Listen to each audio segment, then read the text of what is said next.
मी नाव अशोक संत. मला काही दिसत नव्हते, फार अंध झालते दोन्ही डोळ्यांनी. मी मॅडमकडे आले, त्यांनी मला चेक केलं. चांगलं मॅडम म्हणल्या मी तुमचं ऑपरेशन करेन, चांगलं करेन, तुम्हाला दिसायला लावणार. मग मी केलं. 27 तारखेला केलं. नंतर 15 दिवसांनी दुसऱ्या डोळे मला छान दिसतं आता. तुमचं गाव कोणतं आहे? सातारा. हा, तालुका राऊरी, जिल्हा अहमदनगर. ताराबाई फड. मी शेडगाववरून आले. माझ्या डोळ्याला पडदा येलो होता. मला तुमच्यासारखे माणसं म्हणले चला तिथं खूप छान आहे. मग आले. इथं आले, खूप चांगले माणसं आहे, खूप चांगला परिवार आहे. डॉक्टर मॅडम पण खूप छान होत्या. त्यांनी माझ्या डोळ्याचं ऑपरेशन केलं, खूप छान झालं.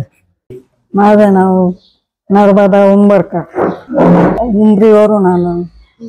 दिसत नव्हतं त्याच्यामुळे इथं आलो. आम्हाला माहित झालं, मग आलो इथं. छान वाटलं. मॅडम छान आहेत. ऑपरेशन झालं का व्यवस्थित? हा, दिसतं का आता तुम्हाला? दिसायला लागलं मला. मी डॉक्टर तेजस्विनी राहुड, मानची हिल मध्ये मी कार्यरत आहेत ऑफ्थॅल्मॉलॉजिस्ट साठी. म्हणजे इथे वेगवेगळ्या प्रकारच्या सर्जरीज आम्ही करत असतो. त्याच्यामध्ये आम्ही मोतीबिंदू, जे गरजू लोक आहेत, ज्यांना दिसत नाही, त्यांचे मोतीबिंदूचे ऑपरेशन्स, पडद्याचे ऑपरेशन्स, किंवा पेशंट कितीही कॉम्प्लिकेटेड असू दे, इथे आम्ही सर्व प्रकारच्या सर्जरीज त्यांच्या करून त्यांना नवीन दृष्टी प्रदान करत असतो. परिसरातल्या सर्व लोकांना मी आवाहन करते की ज्यांना पण डोळ्यांचे काहीही प्रॉब्लेम असू देत, मोतीबिंदू असू दे, काचबिंदू असू दे, पडद्याचा प्रॉब्लेम असू दे, किंवा आतमधल्या रेटिनाचा प्रॉब्लेम असू दे, सर्व प्रकारचे उपचार मानची हिलमध्ये केले जातात. तर परिसरातल्या सर्व लोकांनी याचा अवश्य लाभ घ्यावा.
नाही, आता सावध राहा.